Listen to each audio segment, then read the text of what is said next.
webinar is the last one of the Collective Memory and Democratic Backsliding in Central and Eastern Europe series that I started the last year with a seminar on criminalization of communism in the European political space after the Cold War, given by Lord Neumeier, and the book talk with Slavenka Drakulic.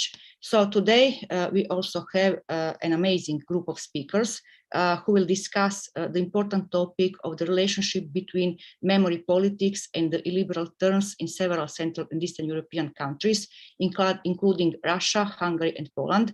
But before introducing our group of speakers, let me only spend a few words about the format of the webinar. So each speaker will have between 15 and 20 minutes for the presentation. And after the presentations, we will open a Q&A session. So we'll have a Q&A session. So if you have questions or comments, please feel free to submit them by using the Q&A feature on Zoom. And we will really try to answer all your questions.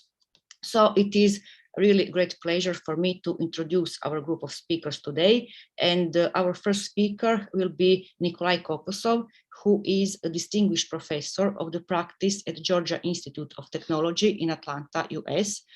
Previously, Professor Koposov worked at Johns Hopkins University, Emory University, Helsinki University, among others. And between 1998 and 2009, he was the founding dean of Smolny College of Liberal Arts and Sciences, a joint venture of St. Petersburg State University and Bard College in New York. His academic interests include modern European intellectual history, post-Soviet Russia, historiography, historical memory, and comparative politics of the past. So he is the author of 6 books, including the famous Memory Laws, Memory Wars, The Politics of the Past in Europe and Russia, published in 2017 with Cambridge University Press. He has also edited several collected volumes and translations. So Professor Koposov, the floor is yours. Thank you very much. Thank you, Karna, for this introduction, and also thank you for inviting me. I'm more than pleased to be here with you today and exchange ideas about what's happening in Eastern Europe. And I think that the topic of today's discussion is very, very, up to the point, because that's true that we have 3 authoritarian regimes now in Eastern Europe. Well, perhaps we could add the 4th one, the Turkish one, if we consider Turkey to be at least in part the East European country. But in any event, of course, Hungary, Poland, and Russia are clear cases of this authoritarian turn in Eastern Europe. To be sure, the degree to which those 3 countries have become authoritarian is not exactly the same. And I am proud to say that Russia is far ahead of all other authoritarian regimes now on the planet. But in any event, the fact that you can be authoritarian to this or that degree doesn't change the framework of this discussion, because of course it's important to find out what are the common aspects, common elements which somehow determine the movement towards authoritarianism and towards the excessive use of the politics of memory in this part of the world and elsewhere in the world as well. And my first point would be precisely that these 3 authoritarian regimes and their politics of memory, which have a lot in common, they, of course, represent kind of broader set of tendencies. And this broader set of tendencies perhaps could be better described using the term populism, because all those 3 authoritarian regimes are deeply populist, and populists exist also in those countries where they have not yet come to power. I hope they will not come to power at all, but in any event, while they are still in their position, they pursue politics of memory, and not only of memory, which is somewhat similar to the politics of memory pursued by the authoritarian regimes, the populists in power. And here we also have, of course, many things happening along the same lines in even in this country, even in the United States, because there is a great deal, of work that has already been done on Donald Trump's politics of memory, for example, and also the politics of memory in different American states, which are not without strong similarity to what's happening in Eastern Europe, including in Russia. It's not that we can put all of them on the same level, in the same basket. They're different in many respects, and yet there are similarities, of course. And of course, there are also authoritarian regimes far outside Europe, Eastern Europe. And those politics of memory are also, not without resemblance to the East European ones. China, all that stuff about national humiliation that China has now never forget, and of course overcome, and somehow this is a dominant feature of this Chinese politics of memory since, well, more than 2 decades already, almost 3 decades. And once again, it's quite similar to what is, in some respects, to what's happening in Eastern Europe. Another moment that I think is important to somehow put on the table for discussion, and I must confess from the very beginning that I don't have in answer to the question that I'm going to raise now. And this is a question about why the Second World War. Very many things which somehow are debated now and very hotly debated all across the world, they are somehow linked to the Second World War, not only to the Second World War. The legacy of colonialism is equally a very important topic in those memory battles. But the Second World War, for some reasons, has become a focus, or if not the focus, of many of those memory battles. Once again, take the triangle China, Japan, South Korea. That's very, very large. Of course, it's also part of the colonial stuff, post-colonial stuff, but also this is basically about the memory of the Second World War in Australia, and in Europe, of course, all of that is, and the cult of the Holocaust in the United States, and all connected to the memory of the Second World War. And the question that I wanted to ask, and I really count on your impact on that, is why the memory of the Second World War has become so central to at least European, but not only European battles about the past. We can, of course, say that this is because the Second World War was a very important event, but we all know that we remember something not because it was important in the past, but because it is important for us now. And the question why the war has become so important for us now, I guess, is something which is worth a little bit thinking about. Now, to return back to a more narrow framework that we are going to use for this discussion, just 3 dictatorship, authoritarian regimes, whatever, Poland, Russia, and Hungary, what they have in common. And I think that, well, to say imperial past would be too much to say, because neither Poland was not an empire, and Hungary was the second imperial nation, not the first imperial nation, and for a relatively short period of time. Russia was an empire, of course, and Turkey was an empire as well. But even for countries like Poland, which was a dominant political force in Eastern Europe for 3 centuries, and the memories of that Polish greatness has not gone. I guess, we can use Charles de Gaulle's famous formula, which he, of course, used with regard to France, but we can also use this formula with regard to Poland and Hungary and Russia, whatever, a certain idea of greatness. I think that a certain idea of greatness in the past is somehow very important for the kind of politics, authoritarian politics, populist politics of memory, aggressive politics of memory, that the 3 regimes that we are going to consider today pursue. And it's not yet an entire story because, of course, all those regimes had also their moments of shame and moments of decay and so on. And this is precisely a combination of an exceptionally glorious memories of, glorious, of course, in quotation marks, glorious memories of some distant or more recent past, and the most recent problematic stuff, kind of national humiliations once again. This combination of the 2 memories, the memories of conquerors and the memories of victims, is really something which is very typical of all those populist memories.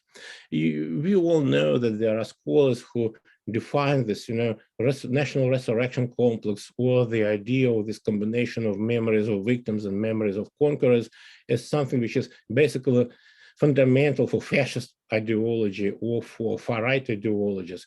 I would not go as far as that. To me, it sounds like a too strong a generalization, but it's true that this, the combination of some kind of humiliation, recent humiliation, and some kind of certain idea of greatness in the past, the combination of the two make a cocktail from which nations can easily get drunk. And this is what is happening, I guess, in all those three cases. Now, my next point would be that although there are some similarities, there are also some very important differences between the three countries, and those differences are of relational nature. We all know that identity is a deeply relational, profoundly relational concept, right? So when we speak of national identity or whatever, we have always to understand who is the other of the group which somehow develops this or that conception of its own identity. And the others are somewhat different in those three cases. I guess that in Hungary and in Poland, the European Union is the most powerful other. In Poland, Russia, the Soviet Union, is another very important other. In Hungary, and correct me if I'm wrong, but I understand that Russia as an other for Hungary is somewhat less important now than for Poland. For Russia, the other is the West, not just the European Union. It's just some manifestation of what the West, how bad the West is. But basically, the West in general, the entire world, which is considered by the Russian government and Russian propaganda machine as a kind of deeply fascist anti-Russian force, this is the other for the Russia. So the otherness is not exactly the same in those three cases.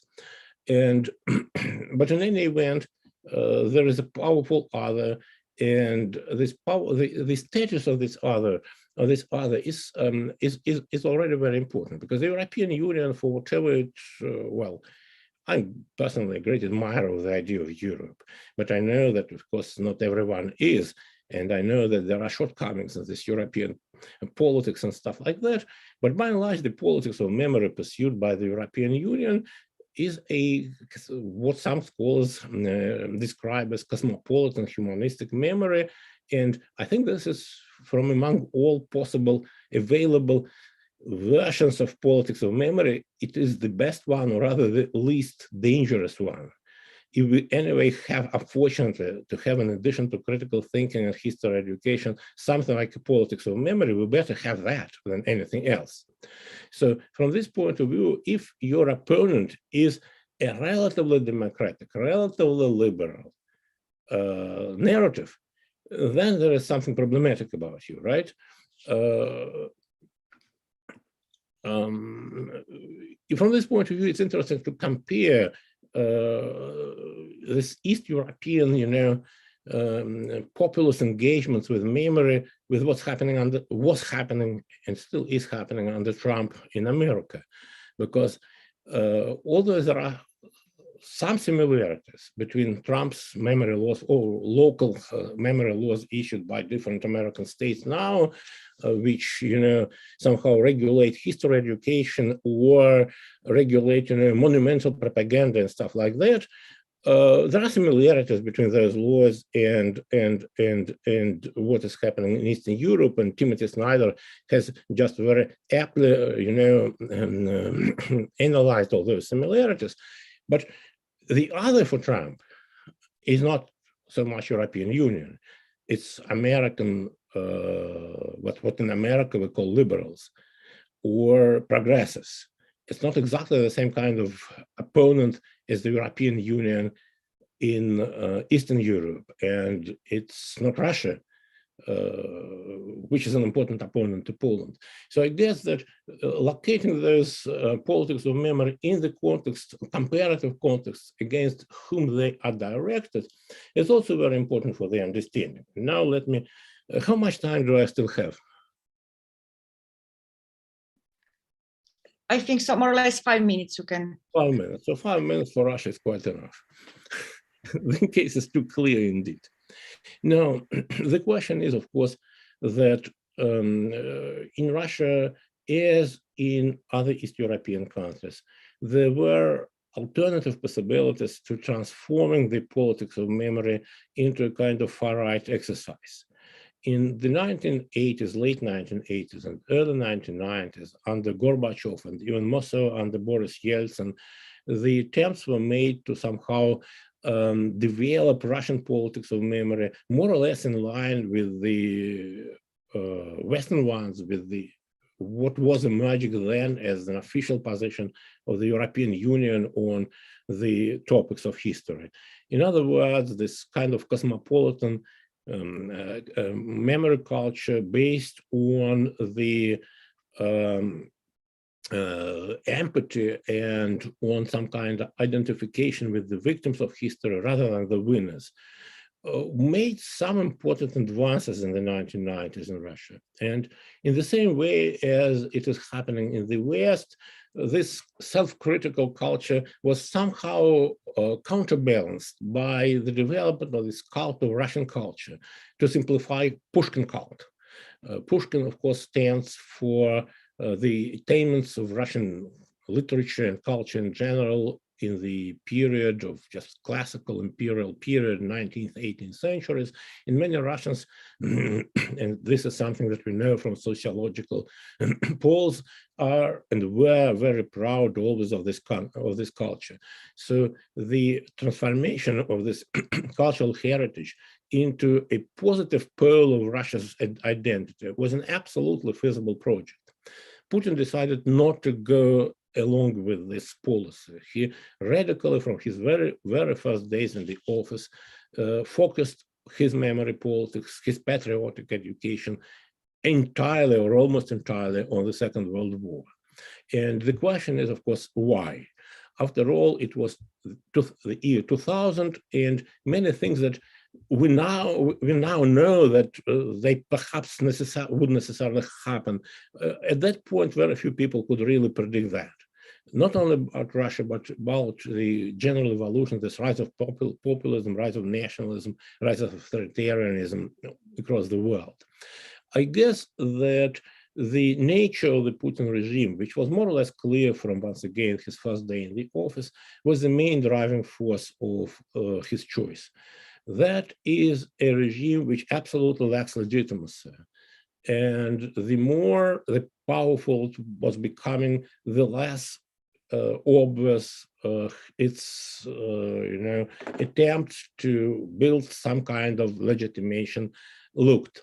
And from this point of view, this patriotic mobilization was perhaps, an aggressive patriotic mobilization was perhaps the only way they could try to somehow mobilize support for the regime. And also now, in light of what is happening over the last year and more in Ukraine, we can perhaps also say that from the early days in the office, Putin was planning a war. And the idea that he might will to recur to this extreme way of imperial restoration was perhaps not necessarily his immediate plans, but on the horizon of his mind, on the horizon of the minds of those people who were around them, this idea of greatness restored by military, by violence, was very much, I guess, kind of defining part of their way of looking at the world. And from this point of view, there is nothing really strange about the fact that culture had to go, had to be marginalized as aspect of Russia's identity, and the war and the victory in the war and the hardships, the population had to get accustomed to the idea that to win, you have to suffer first. So this kind of things, militarization of the country, was perhaps the main goal, once again, from the first days in the office. And I don't buy at all the stories about, the West having not paid enough respect to the Putin regime, which pushed him towards developing a more anti-Western and aggressive politics. I think that the West was too mild to Putin. And this, Munich style, strategy was rather a cause of further radicalization of memory politics and generally Putin's politics in Eastern Europe. So I mean that the authoritarian regime and the authoritarian politics of memory were born out of the nature of Russia's new regime, with its extremely corrupt elite, with its mafia/KGB-driven government, and with a complete lack of,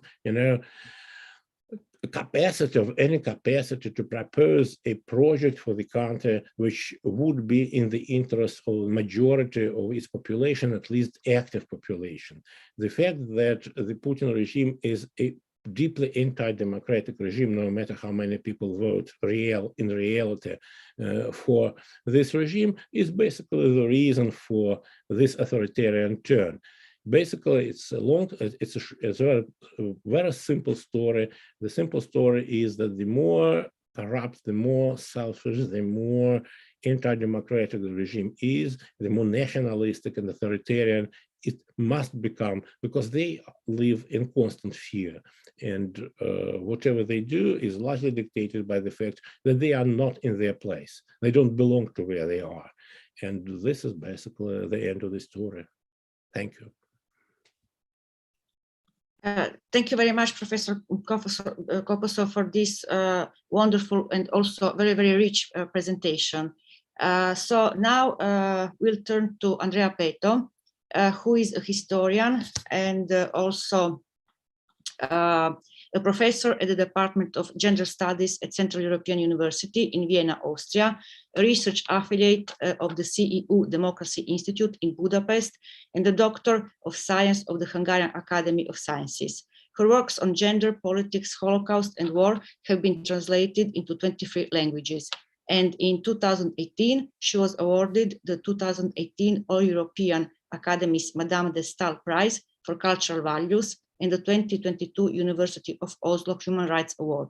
She is Doctor Honoris Causa of Södertörn University, Stockholm, Sweden, and her recent publications include The Women of the Arrow Cross Party, Invisible Hungarian Perpetrators in the Second World War, published in 2020, and Forgotten Massacre, Budapest, 1944, published in 2021. She also writes pieces for many international and national media about academic freedom and illiberal higher education. So Professor Pető, you have the floor. Thank you very much for the invitation and to be in this extremely prestigious panel and to talk to this expert audience. So what I would like to talk about is the concepts in illiberal memory context. It's a paradigm change and not a backlash. So I would like to basically argue in this talk that it's a paradigm change, and I would like to go through with you how this paradigm change is happening. And of course, there are several concepts which I will be using in this talk, which I'm illustrating with this fantastic globe, which is the Globus Polski, contagious memories, revisionism, non-remembrance, revisionism, again, sorry for this, and polypore state, and the relevance of this exploration is the challenges of this post-1945 anti-fascist global consensus and the emergence of what we call fake news, fake history, or fake Globus Polski. So the question is, what can you do with this? And my main argument, which is based on these two papers which are available open access, so you might want to download them, that the successful memory politics will transform the collective memory, and the illiberal ideology, the illiberal state, can eliminate the earlier influence of liberalism and can establish its own hegemonic neoliberalism, or what Eric Fassin calls the neoliberal neo-fascism.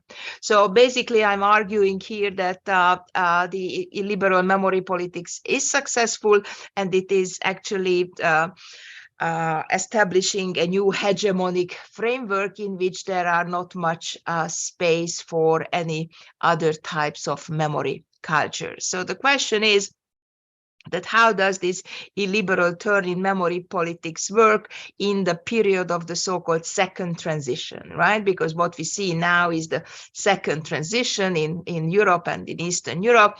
I would like to propose this new theoretical framework, what we developed with Weronika Grzebalska, which is the polypore state.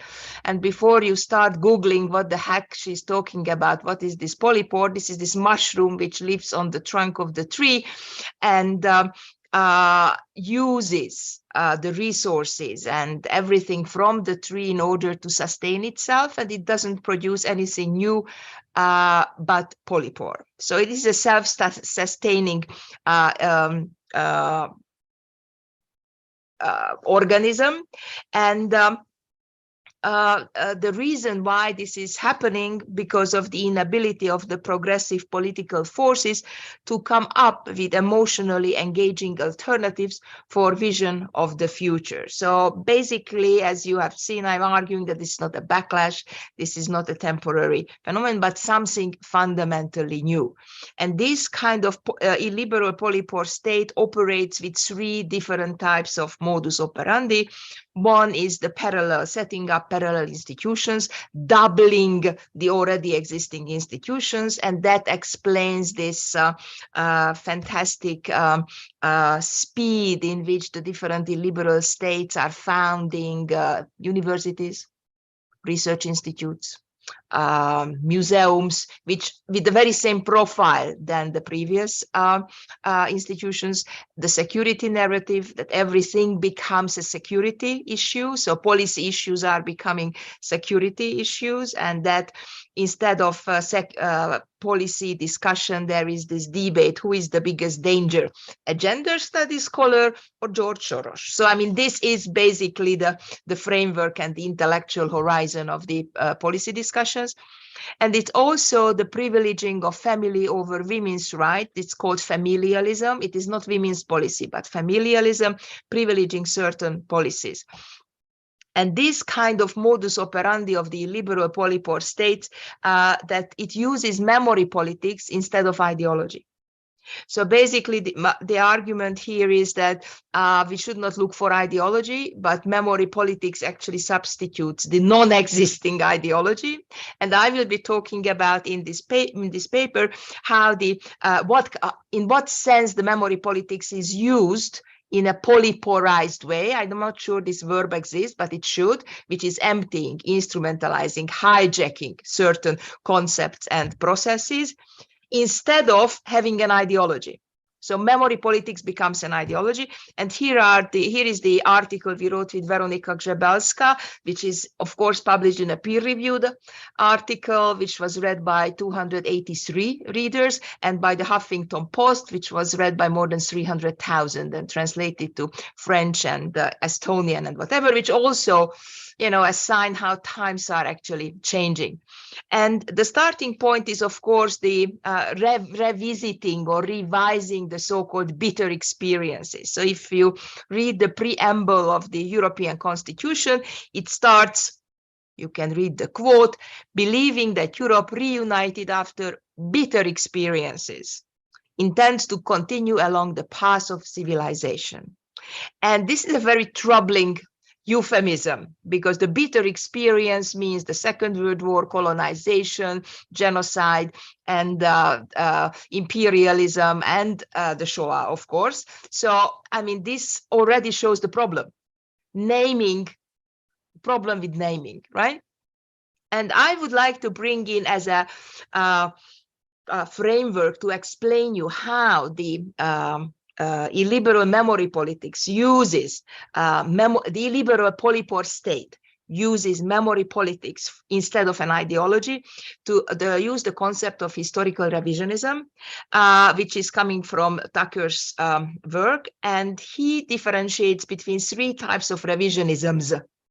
And I find it very useful when you hear revisionism, you immediately frozen and you think, that's impossible because it's connected to Holocaust revisionism, but here he's using these 3 different types of revisionisms, and I find it really interesting. So in the remaining 10 minutes, what I will be doing is giving 2 examples, the significance-driven revisionism and the value-driven revisionism. I leave the evidence-driven because that's a simple thing, to show how the illiberal memory politics actually instrumentalizes, hijacking memory politics, partly because of the failures of the previous liberal memory politics. And for the significance-driven revisionism, I will talk about the Holocaust becoming a simulacrum, so Holocaust memory becoming a Holocaust simulacrum. And the value-driven memory politics, I will talk about the memory of the Hungarian 56 revolution. And you see the definitions of the two different revisionisms on the screen, so I don't need to explain it here. So how the memory of the Holocaust becomes a simulacrum. And I wrote about this for the project Syndicate about one of the museums, which is a very good example how it becomes empty. It becomes digitalized, it becomes uncontextualized, and of course, you know the concept of simulacrum, how it is becoming disconnected to the real experience. And I'm using the concept of Holocaust simulacrum in order to explain the paradigm change which is happening in the Holocaust memorialization. You can read the chapter I wrote in this book about the paradigm change in Holocaust memorialization. So just again, how actually the liberal polypore state uses politics of memory instead of ideology in a way to empty, hijack, polyporize the memory of certain events. In the case of the Holocaust, so it is nationalizing the Holocaust, which was a transnational phenomenon. It creates this double victimhood narrative, namely that Eastern Europe, has been a victim of double occupation. First the Nazis, then the Soviets, and the Central Europeans were just simple victims. It is creating a de-Judaization, so a kind of narrative without the Jews. It creates an anti-intellectual context, appointing experts, appointing historians, not training them. It is reversing the secular Holocaust narrative, the de-secularization. It is closing the never again narrative. So it is saying that this has been finished. The discussion about the Holocaust narrative is we have done that. Memorialization has happened. There are lots of memorialization. So let's move forward, right? So this is closing what has happened instead of the never again. There is the double speech that these governments are speaking very different language, very different vocabulary for the internal audience and for the international organizations, which are expected to safeguard the Holocaust narrative. Also, think about the securitization narrative. It uses this freedom fighter rhetoric, and this is a part of the populist turn, what Professor Koposov was speaking about, and also expects certain self-censorship from the professionals, and that you have a job till you know where are the borders. So as the old joke says about during communist times, that if you think, don't say it loud. If you said it loud, don't put it into writing. And when you put into writing, don't be surprised. So in a sense, this kind of self-censorship is again back in the illiberal context, and the her story turn. I will talk about the her story turn a little bit later. So this is the most famous example in the Hungarian memory context, the memory of the occupation of Hungary, the German occupation memorial, which is, I don't want to comment on the aesthetics, only the politics, that this was parachuted during night without any consultation in the main square of Budapest, and it symbolizes the innocent archangel Gabriel, who is attacked by the German imperial angel. This is the picture on the left, and on the right what you see is the resistance to this. So basically, now I'm moving to the hopeful part, namely that there are protests and there is a resistance. So basically creating this space, polypolarizing and using the memory politics for, instead of ideology or substituting ideology, it created a space for resistance. So if you are going to the Square of Liberty, then you see the counter monument, the so-called living memorial, and which became a site of gathering and singing the ode of joy together at certain moments. So on the one hand, you have got this extremely overpowered state creating this memorialization, replacing ideology. On the other hand, it also opens up space for resistance. So the second example is the her story revisionism. Please remember the list I gave you, that what are the characteristics of the illiberal polypore state. And the her story revisionism is related to the women's history turn, that not gender history, but women's history is being discussed. And of course, there is a very strong connection between the Museum of the Warsaw Uprising and the House of Terror in Budapest. And in the memorial stamp, if you look at the 1956 memorial stamp, you see that there are lots of knowledge transfers in this between the Polish and the Hungarian historians. And not only good ideas traveling concepts, but bad ideas are also traveling.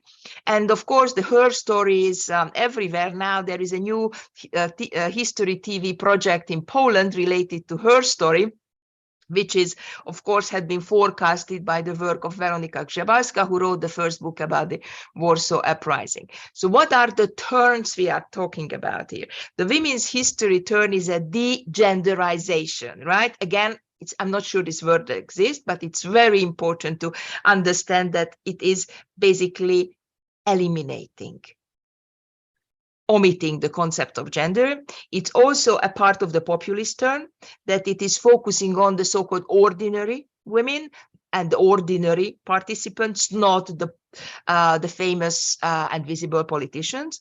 It's also a part of the familial turn. Please note when I was talking about what the illiberal polypore state does. So basically, women are in a caring position in fetishizing the difference. And it's also a turn in mediation, because I will show examples how they are using digital technologies to stage photos. And women are just becoming kind of illustration.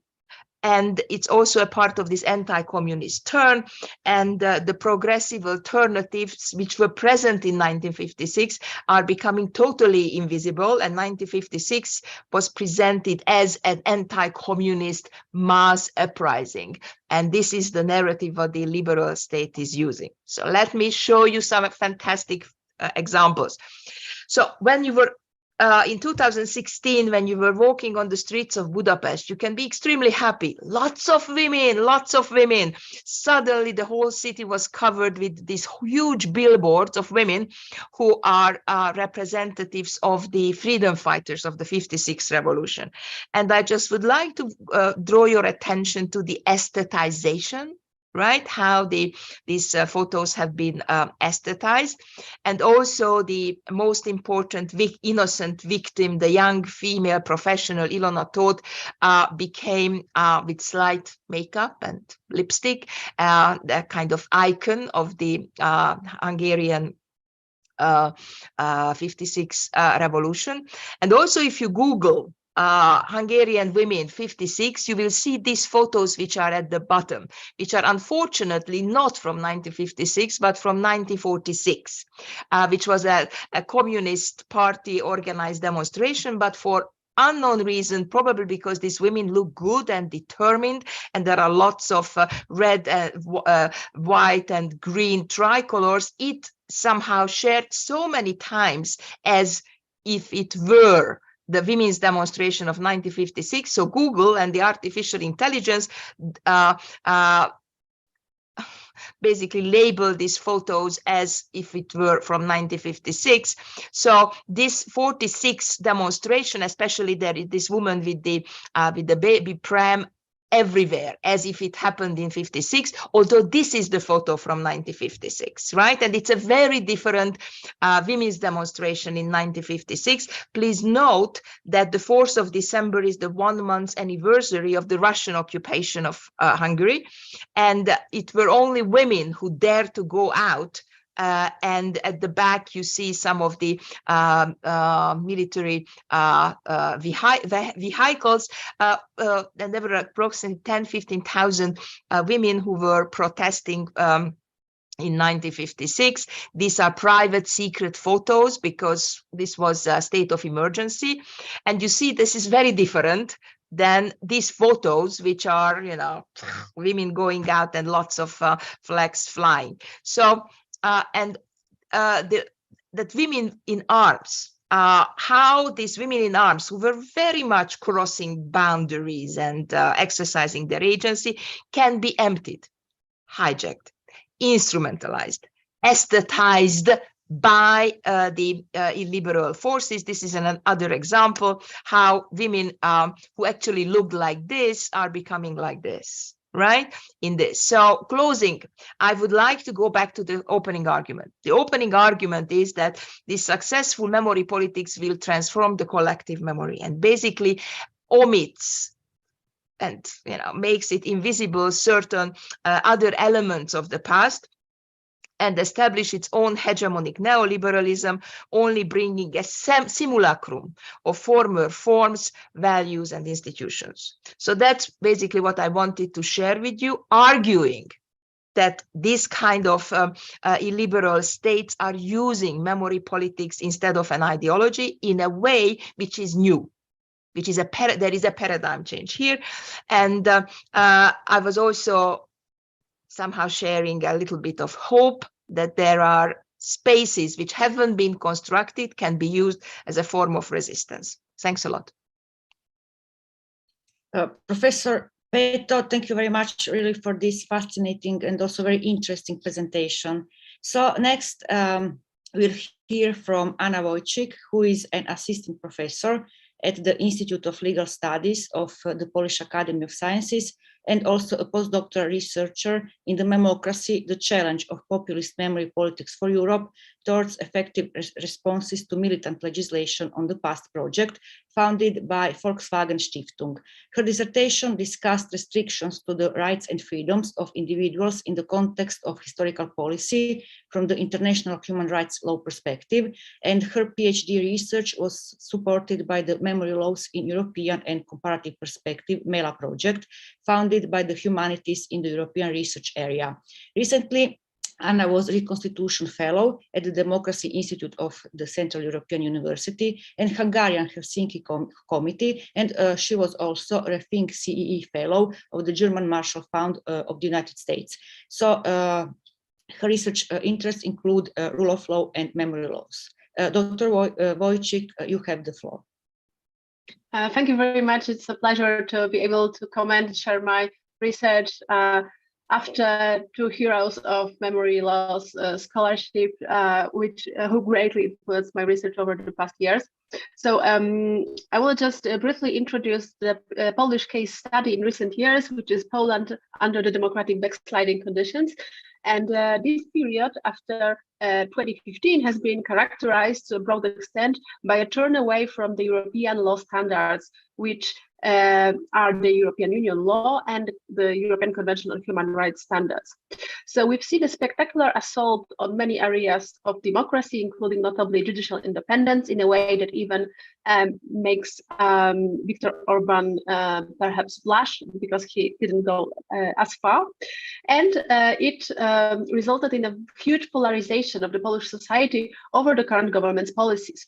And the government is a populist right-wing nationalist government who adores this polarization because it provides them with necessary level of political mobilization. And I'm pointing to the mobilization because currently we are already in the campaign mode. We will have elections this fall. And should the government win this election, it will cement its power. It would be, as if in Hungary, the third, perhaps decisive term to change the character of Polish constitutional democracy. But the big difference between what has been achieved by Jarosław Kaczyński in Poland compared to Hungary is that those changes, many of those changes, assaults on democracy have been made in breach of the law, in breach of the Polish constitution, and also, as many European courts have attested, against European law standards. So I completely agree with Professor Koposov that historical policy and memory laws in the Central Eastern European region, especially when they are used by right-wing parties, they are based on nationalism. And we can say that this is, of course, that nationalism has been for many decades, centuries, a powerful fuel for societies in this region, which can be in contrast to imperial Western European states, associated also with certain positive things, although it sounds weird. These angles could be, for instance, the nation and state building, a quest for independence, and national perseverance over the years. So these are certain sentiments that exist in states that, they celebrate Independence Day and they were never empires. However, of course, if we ask our neighbors, Lithuanians, Ukrainians, Russians, about Polish nationalism, they would tell a completely different story. It would not be an optimistic story for them.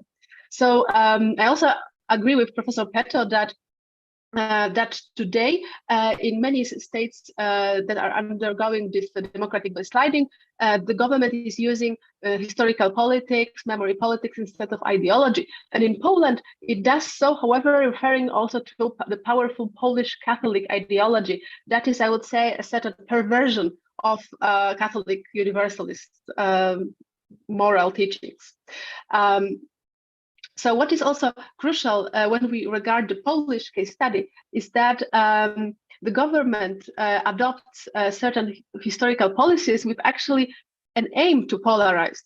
And those policies are targeted against government policy critics, the opposition, the intellectuals, media, civil society activists.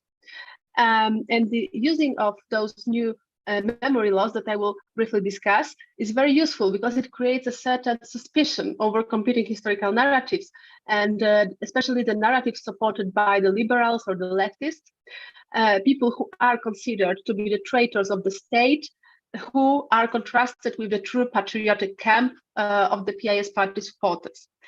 So Poland has had after 1989, a robust and diverse set of memory laws that have aimed to commemorate historical events, individuals, places, and addressing the crimes committed against the Polish nation by two totalitarian regimes of the 20th century, of course, Nazism and communism. But of course, it was German Nazism and Soviet communism, which is very important here.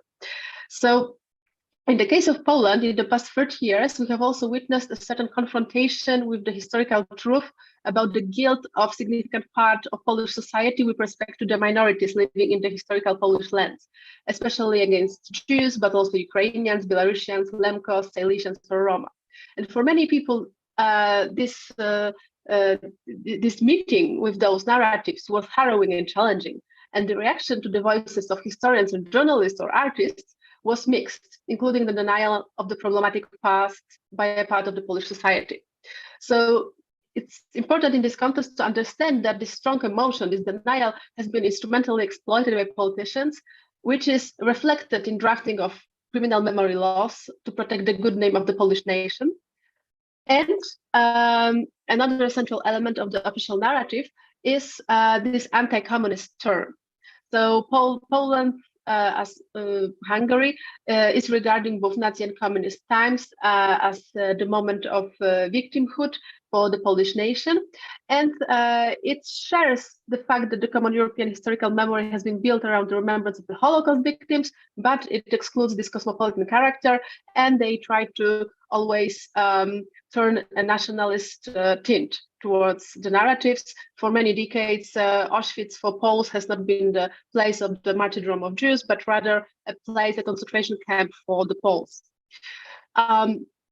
So what has changed since 2015 with the democratic backsliding? So we've had a new wave of memory laws, and this renewed interest in memory legislation was not coincidental, because I would argue that the laws that were adopted have been a perversion of a classic European memory laws. So the classic European memory laws, of which Professor Koposov is a great scholar, have aimed at safeguarding democracy from internal dismantlement, protecting the rights and freedoms of individuals, such as, for instance, the Holocaust denial prohibition. But the new wave of the Polish memory loss is a consequence of anti-liberal politics that contributes further to move away from the rule of law, human rights standards, and more broadly European law standards. Because the mechanisms that are adopted in those laws are removed from the stated purposes, and the various institutions of the current democratically backsliding state has been used to maintain those provisions in force. So this attitude towards memory loss mirrors the executive's attitude to the rule of law. I would argue that the aim is to use the populist mechanism, because the problematic part of the new wave of Polish memory loss is that, yes, they are indeed popular. They are popular among a certain part of the population that knows the term, the pedagogy of shame, that has been used to belittle advocacy for a more honest approach to the past.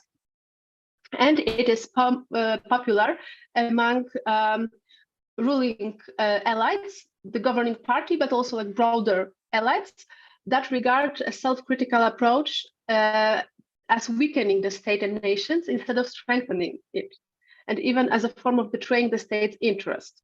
So this may be counterintuitive because Polish elites, especially right-wing elites, have been really focused on learning from the soft power of German historical policy. However, they refuse to repeat this honest reckoning with the past, and they tend to focus on saying that, well, Poland is still too weak economically, it's still too weak in international relations, international arena, so it can't afford to be too critical because it has to build its national pride of history, and perpetuate the myths that have been already well established. And if we look at the most recent two examples, of memory loss that have been adopted, or broader memory politics, indeed, as Professor Koposov mentioned and Professor Pető also attested, they focus on two periods. So the Second World War and communism. And the current ruling coalition is very precisely focusing on remembering the German Nazi crimes and honoring memory of their victims. They do not have to be the German crimes committed only in Poland or on the Polish territory, because the government is also very much, for instance, supporting the efforts of getting compensation from Germany for crimes committed, genocide committed against Namibia, Namibian nation. The priority for the current government is to fight with misleading expressions such as the Polish concentration or extermination or death camps, to denote camps that were created and operated by Nazi Germany during the Second World War. And in recent years, the current government has also invested considerable effort and resources to educate Poles and the world about the Second World War resistant agents who informed the West about the Holocaust, such as Witold Pilecki, who was a long forgotten hero, and he is additionally perfect for this government because he was sentenced to death by communist authorities in the 1940s. And the government is also promoting Polish families suffering, the Polish families who helped to hide or in some cases save Jews during the Holocaust. So of course we could say that popularizing praiseworthy attitudes in extreme situations is laudable, but it is, and that is wrong, is accompanied by a distaste of emphasizing more prevalent attitudes, so indifferent or negative, cruel attitudes of Poles towards Jews and other minorities during that time. So such policy in Poland contributes to worsening of an already very limited awareness of historical facts and cultivating national myth of exceptional suffering and merit of Poles compared to other groups. So I would say that when this policy begins to be pursued by the state through criminal law or government-aligned organizations through civil law, it may lead to chilling effect and still have a negative impact on an honest debate about the past and history. And the second pillar of Poland's post-1989 historical policy is the harsh condemnation of the communist regime, notably the Soviet regime, and the actions of communist authorities in Poland from 1944 to 1990. However, this government, the current government, has made significant modification to this policy, because first it has successfully promoted a new state cult of controversial post-Second World War anti-communist partisans, the so-called cursed soldiers, żołnierze wyklęci. And it also created new institutions, like several museums, and it created Witold Pilecki Institute for Solidarity and Valor, which aims to commemorate and honor people of merit to the Polish nation. And that was dubbed the Polish Yad Vashem, because this institution awards people who saved Poles with medals in parallel to the institute in Israel for people who saved Jews during the Second World War. So another leg of this anti-communist approach, and even more important one, is that the current government is been focusing on the need to settle accounts with the previous governments in democratic Poland and the record on decommunization. So one of the PIS party's chief ideas is to make a belated reckoning with how post-communist system has been made and how it has been maintained, and to make a correction of the Polish democracy, including Polish memocracy, the system of power based on historical memory. So PIS government has been instrumentally using the calls for dehumanization to attempt to whitewash the policies that are detrimental to democracy today, notably changes to the judiciary, because the government has been claiming actually quite consistently over the past 8 years, for instance, that the changes in Polish Supreme Court are required due to presence of certain post-communist judges in the system. So the brief conclusion would be that in the context of democratic erosion in Poland, the new memory laws have a populist repressive function, and that their mechanisms are not adequate to achieve the goals of criminal law. And moreover, the laws fall short of well-established standards of European law, of European Convention on Human Rights. And we can also see that the new memory laws are evidence of a dramatic deterioration in legislative standards and a broader distancing of the legislation from the European law standards. And just at the very end, I would like to maybe try to answer Professor Koposov's question, why in Poland we still have this focus on memory of the Second World War. So obviously for Poles, the memory of the Second World War is electoral fuel for the governing party. It distances Poland by from the European Union by implying that the European Union is in fact Germany, controlled by Germany. It's the German Empire.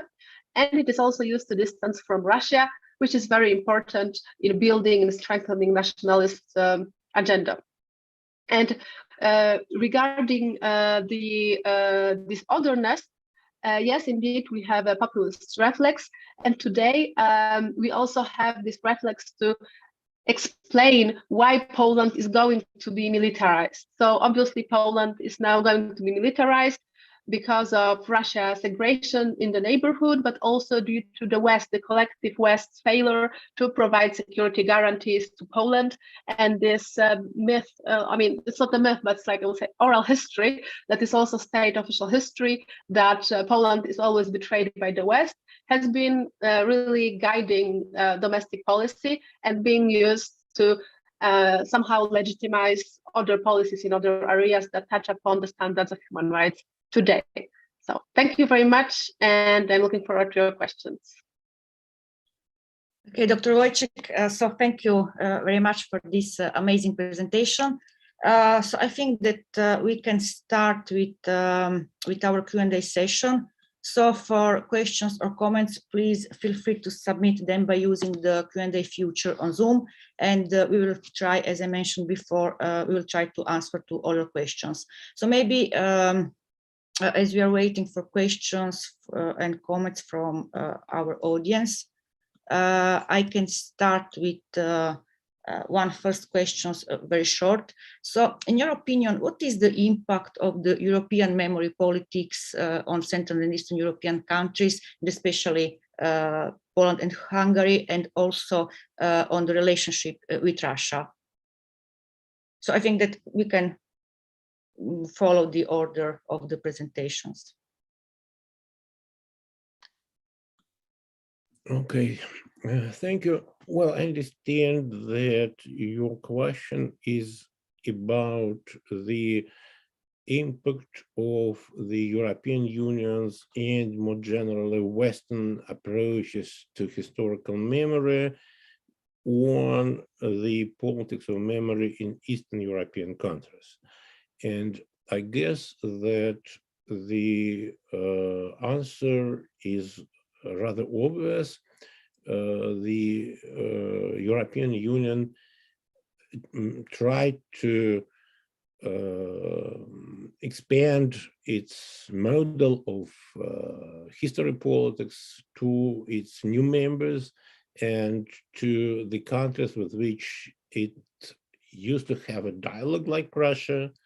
And this expansion did not work without problems. It generated some backlash, although I would agree that backlash is not a word to describe the entire deep system of transformations in memory politics in the region and elsewhere. But with regard to this concrete question, there was a lot of backlash from Eastern Europe, which was trying to make the Western countries accept them as more or less equal partners whose memories that are not exactly the same as the memories of West European countries should also be taken into consideration. So I actually have no other answer to this question. But I have, also a couple of questions to my respective co-panelists. Would you like me to ask them now, or there will be another round of discussion for that? No, we can have another round of discussion for that. Thank you very much for this very important question, because I think we all agree that the European Union created a very sophisticated, institutionalized form of memory politics, starting with different memory laws, and also the Museum of European History, and also different using basically history as a certain interpretation of history as a tool for soft diplomacy. And I just would like to send a warning signal that this kind of institutional framework can be very easily hijacked, instrumentalized, and emptied by different illiberal forces. So this can be an empty shell. This can be a very dangerous shell with filled in with different other meanings.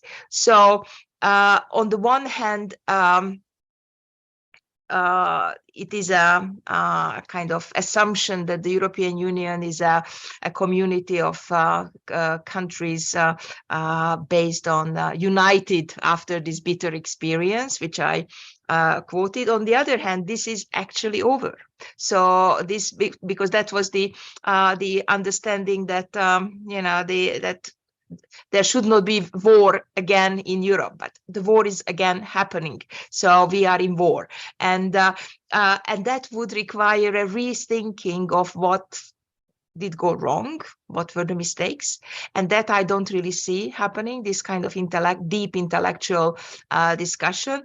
And let me repeat the warning that this kind of frameworks, institutions, can be very easily hijacked by different political forces. And we see this in the case of the International Holocaust Remembrance Alliance, how Hungary was the president of that alliance when they erected this monument, which I was talking about, when they called the mass killing of 40,000 Jews police action against aliens, when they revised the history textbooks, and at the same time, Hungary was the president of the International Holocaust Remembrance Alliance. So in a sense, not only hijacking those institutions, but also using them for achieving their political aims and eliminating the liberal alternative. So I would say that this question is really important, what you were asking, Professor Pistan, and it warns us that we cannot spare the time and energy, recognizing that this is a new period in history. Zeitenwende, as Chancellor Scholz said. So it's a different, and we haven't deeply understood that this is really a change. Thank you. Thanks. Dr. Wójcik. Yes, I will say that in contrast to Hungary, the Polish government is not good at hijacking anything, because it's just playing this card of being offended. It is demanding that the institutions are complying with its approach in a way that it's just trying to conduct a very antagonistic policy towards the European institutions, international institutions, safety institutions that include the United States. So the current Polish government's approach would say that, yes, of course, Poland is a great European nation, which should be included on par with other great nations of Europe in this concept of nations. And actually, it could accept the European narratives in case that they say something positive about Poland and that it aligns with their preferred narrative. So they are actually very selective, and it's not completely coherent rejection of the European standards or like narratives. It's only demanding that the European standards would be infused with the Polish perspective more. And one of the most important parts is instrumentalized reconciliation with other nations. So Poland is actually, under the current leadership, is not going to reconcile with Germany because it has very specific financial interest. It has demanded officially reparations for the Second World War, whereas Poland is allowing reconciliation with Ukraine to happen. This is a grassroots movement, so the Polish state is not limiting it. It's actually trying very much to make it even more substantial by, for instance, creating some sort of legal treaties with Ukraine that are resembling the treaties signed 60 years ago between France and Germany. But we see that these elements of historical policy, they are actually, if we look at them, they could be very volatile. They are always transactional, and there is always a bigger political interest at play here. So I would say that Poland does not have a very coherent and ambitious European policy. Until Russia's war in Ukraine, the Polish government has had zero programmatic ideas how to change the European integration. It has always played this card of someone who is being offended because others think critically or dare to criticize Poland. And now it's trying to play like this game, adapting it to the contingent policy problems. Thank you. Thanks. So, Professor Koposov, we can start with another round of questions. So you can. So you mentioned have some questions. Thank you. Let me first just share with you a brief comment on what Professor Pető just said. The politics, the institutions of the politics of memory as they emerged in Western Europe can be easily hijacked by the authoritarian regimes of populists or whomever. I think this is not only but largely because of the fact that the politics of memory as such has a strong anti-democratic component. No matter which memory we are talking about, no matter who pursues this politics of memory, it's somehow by its very structure, by the fact that it's turned backwards, not forwards, in historical time, that it's a politics of the past, not a kind of politics of the future, is in a way anti-democratic, because I have tried to develop elsewhere a theory according to which democracy is based on a compromise between the two logics, the logic of general names and the logic of proper names. And in this case, past is more about proper names than the future. Future is more about the general names. So this reorientations of political systems from political ideologies from the future with its more abstract and universal character towards the past with each more particularistic and of course nationalistic character as well, was a kind of, inherent weakness of any politics of memory from the moment when it began substituting itself, not only in the East, but also in the West, to the politics of the future. And from here, let me ask a couple of questions, if I may. The first question is basically both to Professor Pető and Professor Wójcik, and this is a question about what are the differences between the Polish and Hungarian politics of memory? We spoke a lot about what is common to our three countries, but it would be also interesting, at least for me, to know what you think about the differences between the Polish and the Hungarian case. And the second question is just related to the comment that I made, and this is a question about, well, we all use these formulas, politics of the past has come to substitute itself to ideology. Then we also say that the politics of the past is also a form of ideology. And I guess it's kind of very colloquial, two very colloquial expressions. It, of course, logically, it's a little incoherent. Either it is a new form of ideology or it is no ideology at all. So I would invite your comments on this issue. Maybe it would be more accurate to speak about politics of the past as a different form of ideology, or it is really something which has come to replace ideologies. So how would we go about those things? Thank you.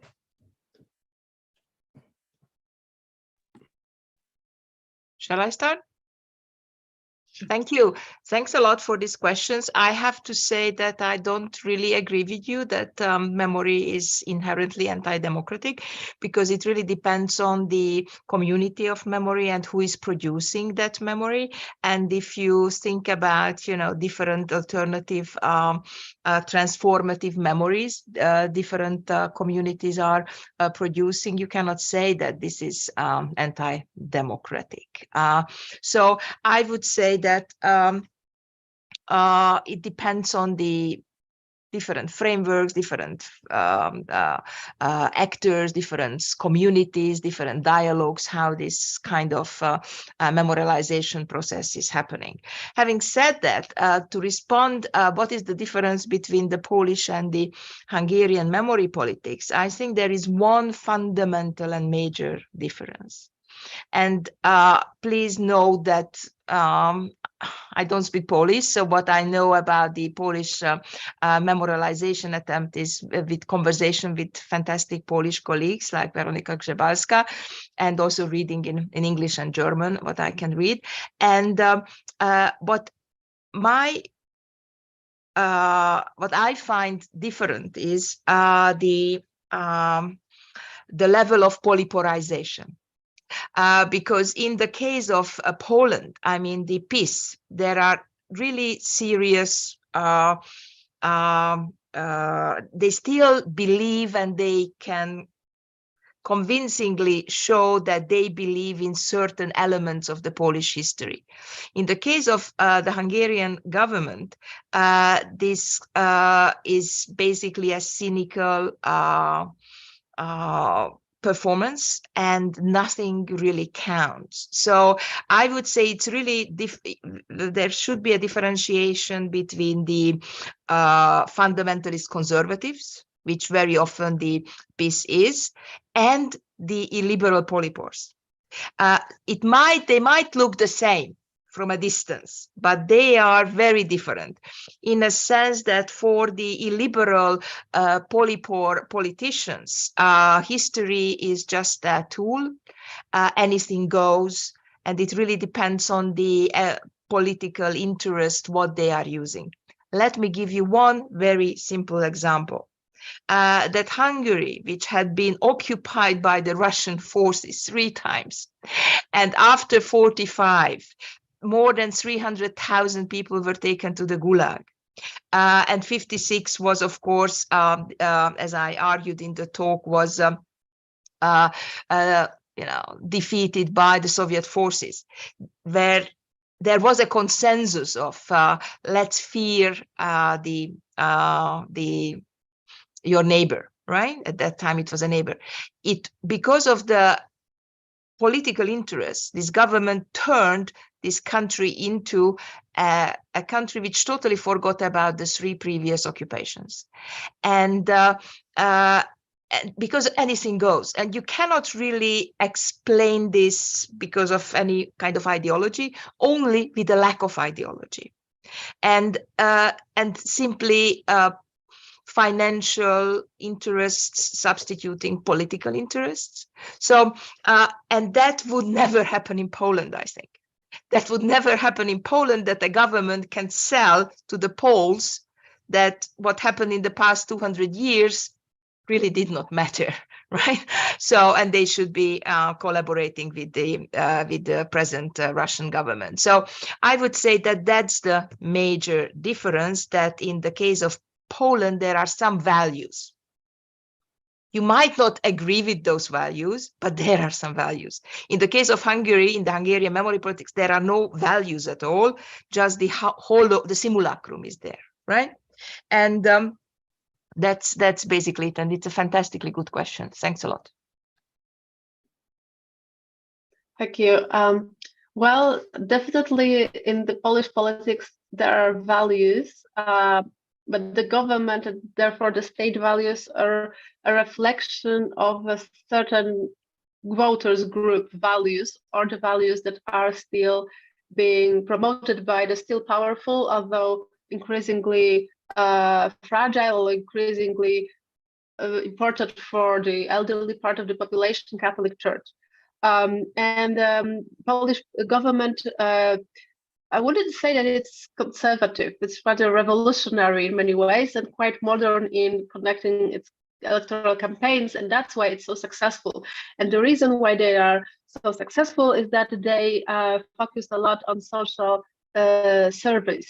So they focus on focus groups and on polls, and therefore they can align their current historical and other policies. And a good example of that is this anti-German campaign that has coincided with the time when the elections have been already approaching, so since the past year. And on one hand, we can say that it all boils down to personal obsessions of one man, Jarosław Kaczyński, who is himself of an older generation, and he's from Warsaw, son of Warsaw Uprising insurgents who have been growing actually in quite comfort during communist times, but perhaps in a household that also had this strong anti-Nazi and anti-communist narratives around.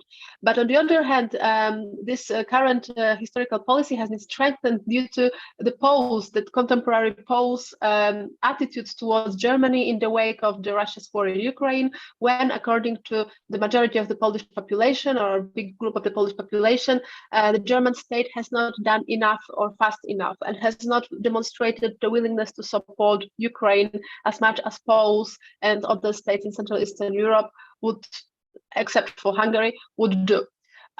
So we see that the government is also calibrating its values-based policy on trying to see to what extent the pendulum of Polish voters can go.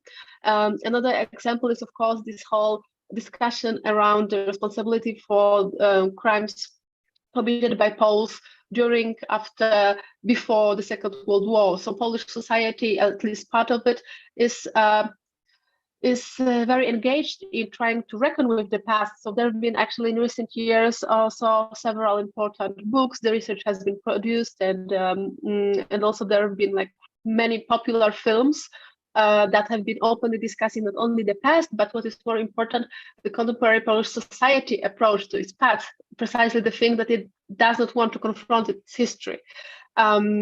However, it's a powerful campaign vehicle for the politicians because they can use these obsessions and they use discussion about history to be able to say things that are anti-Semitic, that are anti-German, and that basically are expression of Polish nationalists. But it is under the guise of protecting historical truth and good name of Poles.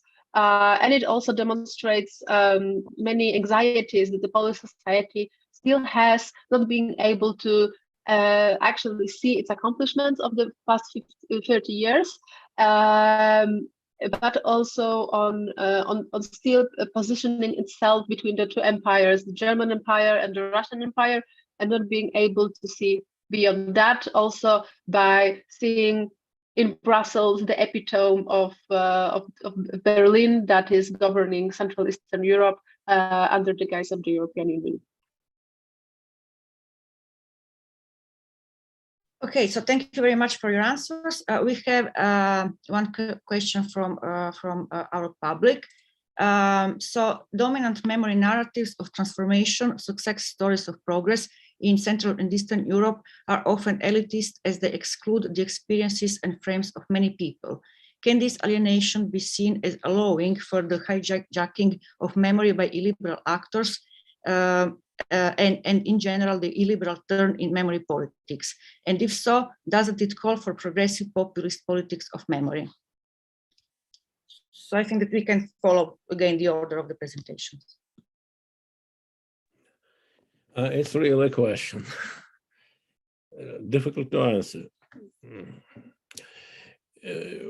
Of course, some elements of triumphalism which were not absent from even the least successful governments trying to lead the transition from communism or whatever it was to market economy and liberal democracy.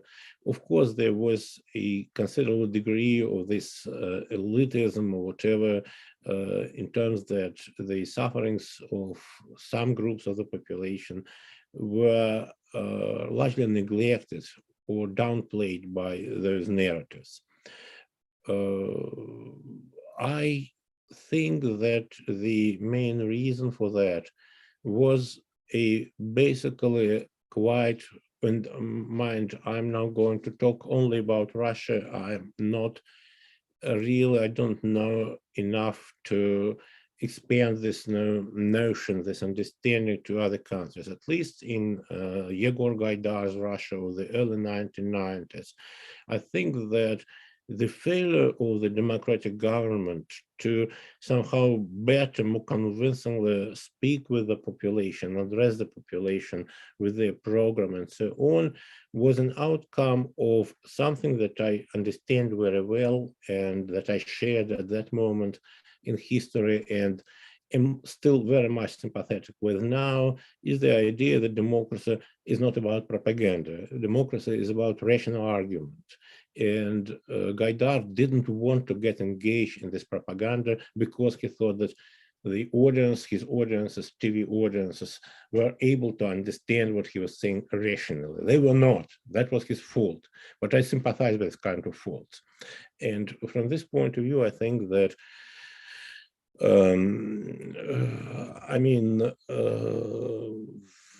we better try to understand what those governments were doing then more historically, with all the limitations, naive illusions and so on that they shared and I shared and many of us shared at the time.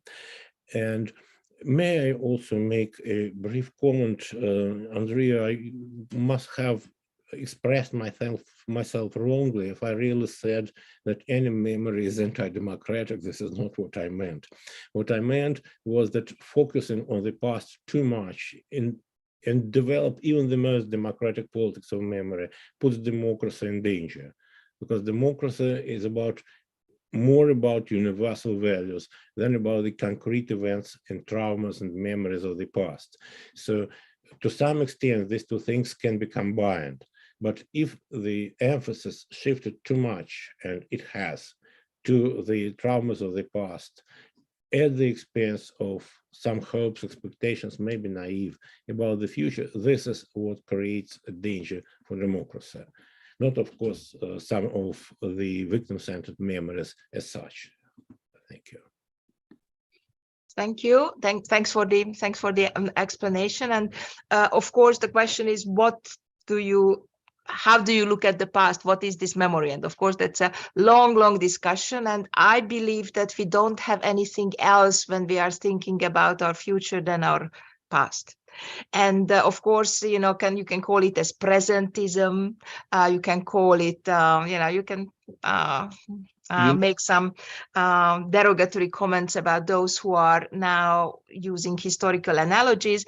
But my position is that past experiences and stories of the past are the only resources we have in order to create a radical symbolic imaginary for the future.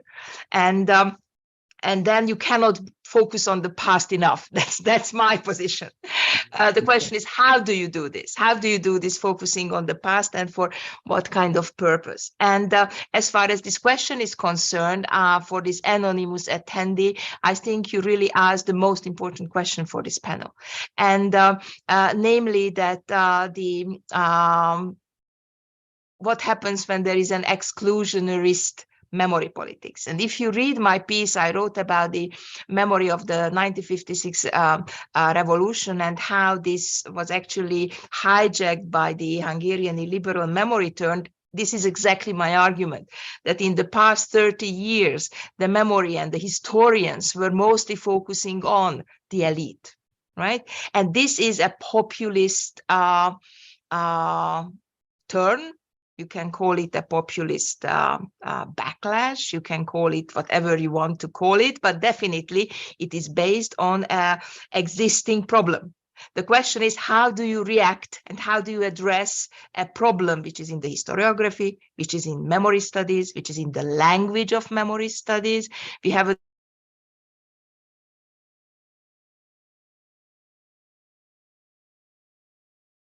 time when there is a hunger for an understandable discussion about the past. So, and of course, there is a big discussion going on how can you counteract this kind of populist turn. And I mean, I'm old enough not to tell what others should be doing. I'm telling what I'm doing. What I'm doing is that I'm doing podcast series. So I'm happy to put some of the podcasts I'm anchoring in the chat, including the sleepwalking podcast, which is done by the Johannesburg Holocaust Documentation Center, when 4 of us Holocaust scholars are talking about what can we learn from the past. And I'm trying to write books which are actually understandable and read by a lot of people without making any compromise regarding the academic basis and the academic excellence. So if you read my book, The Forgotten Massacre, this is a crime story. And that's why it is selling so well, because this is actually telling a story of a female perpetrator in Hungary in 1944 in a way that it's you cannot stop reading the book. So, I mean, I'm sorry you asked the question in a kind of anonymous way, so I cannot address you personally, but I think you really asked an important question. Thanks for that. And I put some links in the chat, what I'm doing. And I was wondering, what are you doing besides asking those questions? Thank you. Thank you. So I would say that the current crisis is also a time of opportunity for many people to engage in this progressive historical policy. So for, at least in Poland, there have been so many movements to actually uncover gender history, the history of LGBT in Poland. And there is a brilliant work that I just read yesterday by Kamil Karczewski, who is a historian from the EUI, and he writes the new history of Europe, new history of Poland, and he's just published a wonderful account on love, a strange and incomprehensive passion in the Polish Eastern borderlands in the 1920s. And this is a sort of scholarship that is well, sadly produced mostly outside of Poland, but it is a testament to the fact that there is a certain counter reaction to the imposed cult of certain new heroes of the Second World War, to the imposed cult of historical figures, including religious ones, such as the Pope John Paul II, at least in those born in the late 70s, 80s, and later. And there has been also in recent years a remarkable interest among historians in Poland in the peasant or people's history in Poland. So in some ways, I would say that these grassroots movements are very encouraging because they demonstrate how hungry the Polish public opinion, Polish readers actually are of reading more nuanced narratives. So the popularity of such narratives, popularity of such books, which some of them have been, sold in like thousands of copies, hundreds of thousands of copies, really. This demonstrates that still a lot can be done. Of course, at least there is a complete censorship and book burning. But for the moment, I would just say that we should strive to promote, to research ourselves. That if I'm not a historian, so I would rather promote other historians' work, and I hope that I can do it during this seminar. So I will also share the link. So, okay, thank you very much for your answers. Unfortunately, I think that we have to stop here.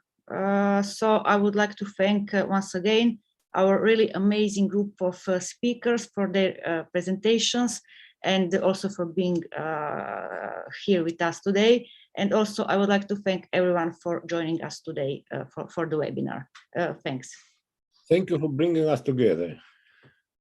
Thank you. Thank you. Thank you, and bon courage. Bye-bye.